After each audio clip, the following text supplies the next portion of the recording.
Mesdames et messieurs, bonjour et bienvenue sur notre chaîne YouTube.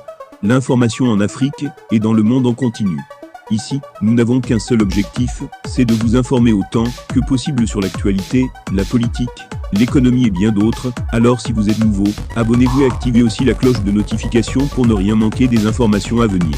Cela étant fait, on commence. La situation en sécurité est d'autant plus dégradée dans ces deux pays. En effet, les amis, du côté du Burkina Faso et du Mali, la situation sécuritaire prend une autre ampleur. La situation sécurité dans les deux pays voisins du Sahel, en l'occurrence le Burkina Faso et le Mali, va de Charide en Silla. En témoignent les deux boucheries que les deux armées viennent de subir.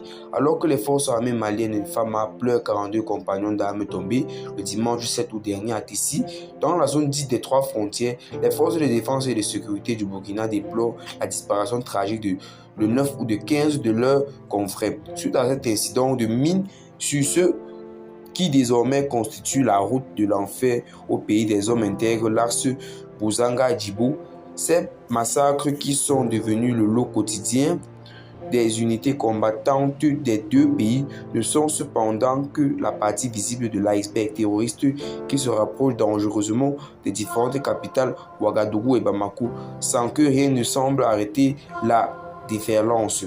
En effet, pendant que les groupes djihadistes ne cachent plus leur volonté d'isoler Ouagadougou, c'est le cœur politique du Mali, si au camp Soundiata Keita de Kati dans la faubourg de Bamako, qui a essuyé dernièrement l'ire des groupes fanatisés le 22 juillet 2022.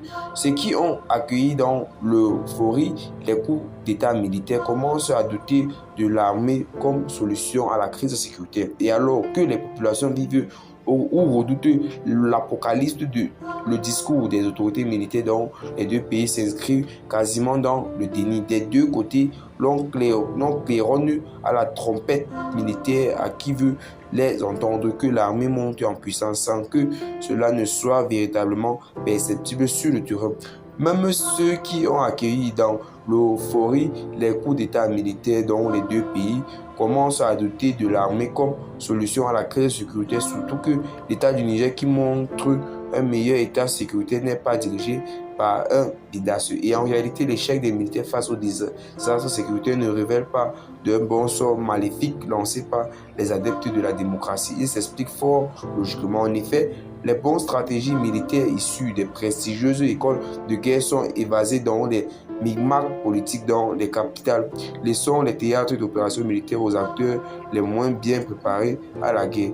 Puis, l'arrivée au pouvoir des militaires a ravivé les fractures au sein des différentes factions des armées qui combattent sur le terrain. Et tout cela sonne comme une confirmation de la célèbre pensée de Georges Clemenceau selon laquelle la guerre, c'est une chose trop grave pour confier à des militaires.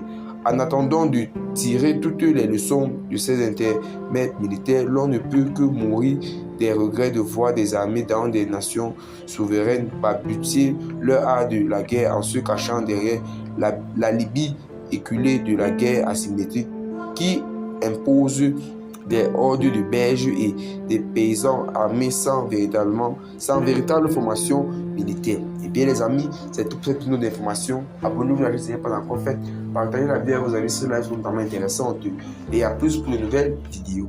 Néanmoins, convenez-vous de noter que les populations du Sahel sont déjà mécontentes du travail effectué par les deux différents militaires qui ont effectué les coups d'État dans leurs pays respectifs, notamment le Burkina Faso et le Mali, car pour beaucoup, les résultats ne sont pas au rendez-vous.